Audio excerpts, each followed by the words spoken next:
Hey everyone, I'm Realtor Josh Kepke with Vancouver Real Estate today, and today on the show I've got my guest Naomi, and I don't actually know how to pronounce your last name. Chocyk, Naomi Chocyk. Chocyk. Yeah.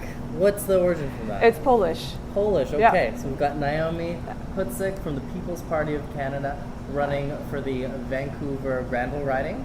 And she's here to talk about the housing platform for the People's Party of Canada. So here's the thing. Homeowners, homebuyers, investors, we all want to find that perfect property to move into and to eventually sell for a profit. And we want to make that purchase in a place with affordable, safe, quality homes, communities, and businesses. Why? So we can actually enjoy our lives, take vacations, and spend the quality time we want with the people we love. How do we do all this without risking a fortune and running ourselves ragged? That's the big question, and this show is dedicated to the answer. Thank you for inviting me. Thanks for coming. Of course. So, tell me, we first got connected when you blasted out an email to the realtors saying that the People's Party was looking to abolish the capital gains tax, while the Liberals were looking to add it to people's primary residence. Yes. And some of the other parties were looking to increase it as well.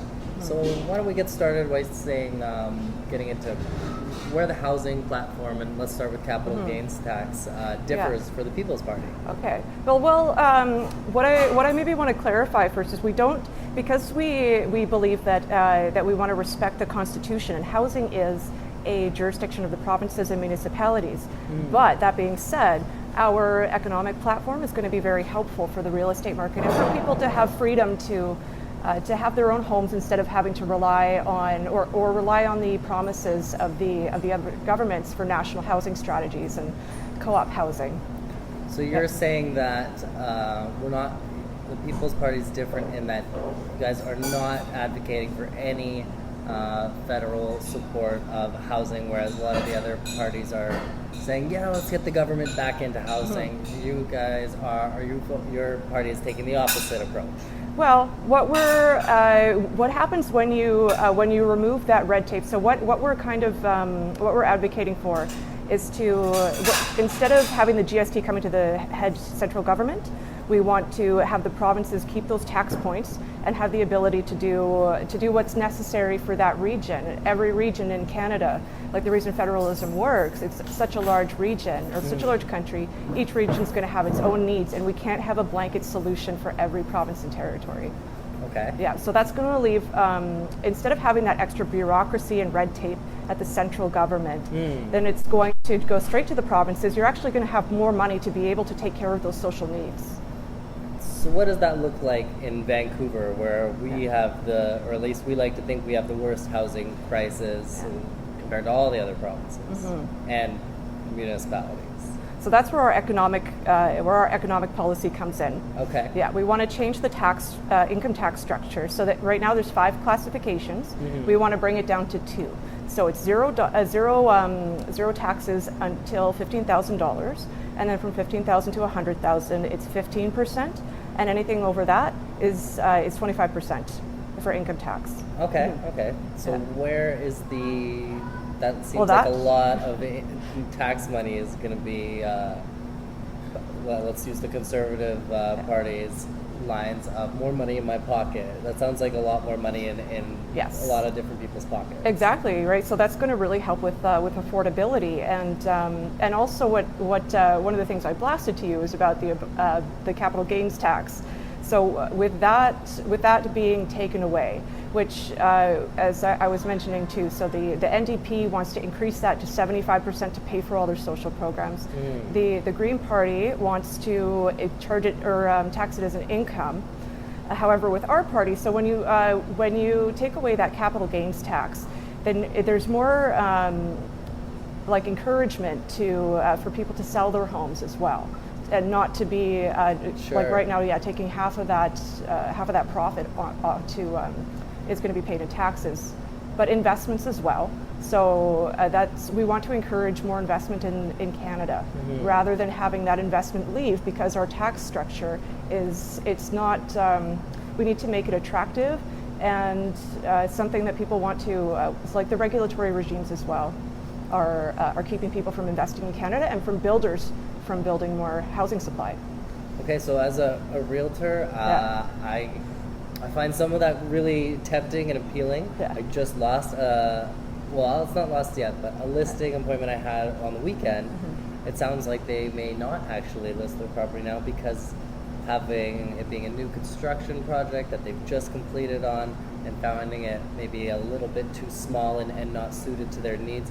Well, now if they actually sell it, they're not going to have lived in it for a year, and they're going to have to pay the capital gains tax on the lift. So whether that's right or wrong, I don't want to get into, but that would have been a listing that I would have now had that not been a factor. Yeah. So My heart just sank when I heard that. well, here's where my heart sinks, though, Yeah. is with such a reduction in tax base, what happens to the social programs that are currently in place, and the people who are most marginalized that need those social programs? Like, what happens to all those? So what? Under your what was PPC happening? plan. Yeah, with the PPC plan is holding the provinces and the municipalities responsible for their misuse of tax dollars, with all this bureaucracy and red tape, and especially when that, like these promises of a utopia by just taxing a little more, maybe putting a tax credit there or two, it doesn't actually achieve anything, and there's always a promise of 4 more years. Just vote us in one more time, and this utopia is going to come, Right. and it never does. So when you shrink government, which is what we're the only party proposing that, Yeah. the answer is less government, less red tape, less bureaucracy, but we're not cutting any social programs. So the money that we have right now, the money that we're proposing, like our surplus, we can work within that surplus and still keep the social programs that are going right now. Okay, Yeah. not being someone with a degree in public admin, let alone a degree in really complex economics, I don't know if I want to even touch that too much further for fear of not having any authority over the subject matter. Interesting proposal, very different than everybody else. Yeah. What I usually like to ask people at the start of the interview, and I'm sorry we didn't jump right into it, is No where are worries. you from? So I'm from Vancouver. I was born in the Vancouver Granville area, so it's close to my heart. But right now, Where were you born? Like, what part of Vancouver did you grow up? I'm from Deep yeah. Cove. Okay. Oh, really? Oh, I love Deep Cove. It's beautiful. So I spent my time growing up in Westminster, a little bit of time in West Van, and as I moved out, I spent most of my 20s in Vancouver Centre. Now I live in East Van. Okay, fantastic. Yeah. What part of East Van do you live in? Do you know In Strathcona. Okay, Yeah. you know the sub area. I like that. Yeah. Fantastic. That's an upcoming area that a lot of people are moving to. And it's also an area too that sees a lot of that social need for housing. So that is Absolutely. something that I care about as well. Yeah. Okay, very interesting. Yeah. And how do you find yourself running for office? That's always, I find, an interesting journey that people have taken. It is an interesting journey. And it's every time that I'm asked that question, my head just gets loaded up with memories of this journey. Well, I do have the political science degree. Since I was a teenager, I was involved in politics. I was a punk rocker in high school, so any political message was something that really drove my passion. I started volunteering for the MLA there, and it just continued. I applied for UBC political science. I got in, and I loved it, and I've just always been drawn to it. The People's Party. I was a Conservative Party member for a short time, and then when I heard Max's policies, especially these economic policies that nobody else is considering, but I was very interested and intrigued by economics and how important that is for everything else in the country to run. So when he was talking about equalization payments and restructuring taxes and all those focuses, that really drew my attention to the People's Party. Okay. Yeah. And what's been your experience on the campaign trail? I've been hearing some more stories from knocking on doors and people's the temperatures, or that's not the right word, but Yeah. just the sentiment of people in this election. How's it been for you? It's been, Especially as the underdog. yeah. Yeah, you know what, I think I've experienced both, like, the extreme ends of the spectrum of reactions from people. So very, very bad reactions from people that are just convinced that we're a party that has all these terrible values, which isn't true at all. We're very We believe in Canada and that it's diverse and it's naturally diverse and tolerant. We don't believe in those intolerant kind of ideological views, but that's a perception. And on the other end, there are people that are so happy to have somebody like the People's Party. They come out, they haven't voted ever, and they're coming out and voting for these policies because they believe in it. And they're just so happy. Okay, very cool. Yeah, it's, I don't envy your position. I think that, you know, I don't like to get to wave any flags for anyone. I tell people, having a political science degree, that I'm sort of into small p politics, not the big P with the parties and all. And I found when I heard one of your sort of fellow candidates for the PPC speaking in Vancouver Centre, that she was quite well spoken, and that's why I was receptive to your email. And Thank you. You're welcome. And yeah, so it's just a little different than the picture that's been painted in the media. Is there any? I guess you've just done the myth, the spelling right there. So why don't we jump back into the housing stuff? We've talked a bit of the capital gains tax. What other solutions to affordability do you have or does the PPC have for Canadians, Vancouverites, and especially for housing, kind of? Yeah, those of us who just go like, how am I ever going to do this? Yeah, well, another policy that crosses over into housing is the carbon tax. So that's, we don't believe in having a federal carbon tax. Again, this is something we believe is a provincial jurisdiction. And if there is a government that comes into power that wants to have that carbon tax, the gas bills for people in Vancouver are already incredibly high. And that's just going to add such a huge amount again. People aren't going to be able to afford their homes. These governments that pretend to be that have these utopian ideals that everybody's going to have affordable housing that's built by the government. How they're probably going to do that and have the clientele is by pushing everybody, and from private housing, they're not going to be able to afford it anymore. And you're creating clients for the affordable housing system. Like it doesn't compute with my views. Okay, I'm trying to digest this. You're creating clients for the affordable housing system, so we're talking about modular homes and that kind of thing? Oh yeah, any of those, any kind of social housing or like modular homes, but there are some buildings, I do think that there could be more buildings done. Being in East Vancouver, like I said, seeing the crisis there, I do see the need for help there, and I think by getting rid of funding, say for example, like not many people are going to like this, but the CBC gets about $1.5 billion a year. Say they even took off a few $100 million from that. You could put some pretty nice housing in the downtown east side and stop the problems in Oppenheimer Park, and like people don't have any dignity living out there, and there's so many barriers to housing. Right. Yeah, and if we have a more balanced tax structure, holding bureaucracies accountable for their misuse and disrespect of tax money, hold them accountable for that, and make some affordable housing. We have the money in the system to do it. Okay, so I'm hearing we cut the tax burden on the population, and we shift down the responsibilities to the provinces and the municipalities who are closer to the issues. And those are the real stakeholders that are going to be able to implement some change.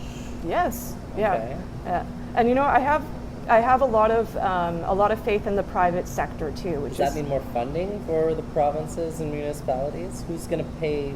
Because right now, you being well, right running, now, so right now they're paying. Like there's GST that's transferred from the provinces to the federal government. So if you get rid of that red tape, get rid of that step, let the provinces keep that profit, then there's more flexibility there for them to spend without this whole, I guess, transfer payment system that just takes more money. It costs way more money to do that. Right, and that's something that the People's Party of Canada is looking at really overhauling, right, is the equalization payments. Yes, yeah. That was the first policy I heard that got me attracted to the People's Party. Okay, interesting, because I read in one of the articles that you're mentioning how BC's not received any of that money in 10 years, but what entitles us to any of that money when we're the kind of highest performing economy? So why would we need any of that money when there's places like Manitoba or wherever else that don't have quite the bounty that we have in BC? I feel like BC, though, there's such a disparity that's being created too. Yeah, and that's where the federal government can help with that. Is I truly believe in the tax structure, and like especially the income tax structure, capital gains. The income tax is also hurting small businesses, which are the backbone of our economy and the largest employers.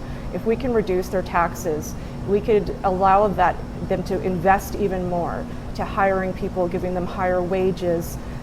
There's issues not just with buying housing itself, but people that are renting in inadequate housing situations. They could have from their job, say they don't necessarily have the highest paying job. Yeah. They have a job though, but they have to sleep or pay, say $800 a month to sleep in a living room somewhere. Give them a little bit the ability to, or give the business that they're working for a little bit ability to increase their wages, and then they can afford to have more adequate housing. Yeah. So is this a bit of a combination, because is it not the immigration levels will get rolled back under the People's Party of Canada? That's another thing I forgot to 2015 mention. levels, that's all right. Yeah. And so now, in my mind, this is saying that we're gonna put our faith in kind of trickle down economics, but we're gonna restrict immigration and potentially, I don't know if it's temporary foreign workers included, and then those employers are gonna have to pay the people that live and work here more. Is that? They don't have is that the to, model? not necessarily have to, but they'll have that ability They'll have to. the ability. Yeah, because there's something wages that are like the big reason or a major factor in why people Vancouverites have such a hard time or across the board, is because the wages have not grown. Yeah. So this is kind of a incentive to give more wiggle room to businesses to invest in their labor force. Is that right? And have more incentive too. Like I'm sure you've probably felt the disappointment of working extra or working a little bit harder in your job, and then only to get bumped up into the next tax bracket, and everything you've worked for gets taxed off to the government. It's devastating for a lot of people, right? And if you give them that ability, to give them incentive to keep working harder, invest more into our own economy, hire more people, raise their wages. I don't see any other option that's going to help Canadians than our policy. Okay. Yeah. No, I have not had a real format for any of these interviews. Not being not any kind of Stephen Gwynn on CBC or broadcaster, but I heard this question asked of the mayor of Oakland on a podcast I listened to, and they asked her, if you could wave a magic wand and change one thing about housing in Vancouver, or for her it was Oakland, what would that be? Is there one thing that you would change to fix housing, in the words of the Hector Bremner campaign? Cut the income tax. Cut the income tax, okay. Yeah. I'll give you one more. Anything else? One thing to help housing. You know what? It's just going to be cutting I'm going to keep going into cutting taxes. The next one would probably be abolish the capital gains tax. Okay. Yeah. So that's the philosophy. We're going to get. Yeah. Taxes. Okay. You're going to get more investment, more building supply. Again, the regulatory regime right now and the tax structure it's getting people it's unattractive for builders to invest in our country. So if you want to increase housing supply, and then give Canadians more autonomy to be able to afford that housing supply, have the freedom to go into private housing instead of relying on the government for social housing. One thing I like to tell people sometimes, like being from Poland, and I remember my parents driving me through some of the old parts of communist Poland and their national housing strategy, which were these old communist block buildings, and it's no way to live. Yeah. And now anybody that's living there, there's the highest drug use are in those kind of buildings. That's sad. Yeah. So what keeps that capital here in British Columbia, in Canada, and not offshore in some of the kind of tax havens that we learned about through some of the revelations of the Panama Papers and things like that. What keeps that investment? What gets people to invest where they live, or give where they live? Well, I mean, if you tax them to death, they're basically going to be living in very dire needs. They won't be able to afford maybe nutritious food or adequate housing. So if I'm they have speaking more of the money, upper or like echelons, okay, like that kind of investment, Yeah. okay. Because these are the people investing. Yeah, well, say if you vote for any of the other governments, they're going to be increasing taxes on people that are, or like for example, the wealthy. That's one of the things that Jagmeet Singh loves to say. We're going to tax the rich. Well, anybody with money, if you make it an unattractive tax structure, regulatory regime, if you have so much government involved, we need to cut the government back. You have that much government involved, they're going to leave and exactly go to your tax havens or whatnot. Yeah. That's a fair point. Yeah, I feel a little guilty not having interviewed any of the NDP candidates, but it wasn't really my intention to do political interviews. It just kind of went that way after my interview with the Liberal candidates. So I guess I'll say thank you for your time. Is there anything I didn't touch on that you want to sort of put out there? And because this will get put out on the media just before, or at least the audience that I have just before the election comes. Okay. Well, I'm really grateful that you got back to me for what. And I really hope that your viewers are going to take this message seriously. If you vote for any of the other parties, it's going to be detrimental to the real estate business as well. And so I really don't see any other option that's going to help you or help anybody prosper than the People's Party of Canada. Last thing, thoughts on the stress test and 30-year amortization? That one, actually, I'm not too savvy to it? Savvy to that one, yes. We can just leave it. Okay. All right. Well, thank you so much for coming. Thank you. And let's hope I can do this editing properly without the video guy. Okay. All right. That's it for now. Thank you. Thanks. Yeah. I don't know how that's going to look. I'm hoping I'm in the frame. Yeah. Vancouver Real Estate Today explores the art of living through genuine storytelling and localized expertise. If you enjoy what we do here, do us a favor and write us a review, and visit us at vancouverrealestatetoday.ca and discover the home that lets you express and live who you are.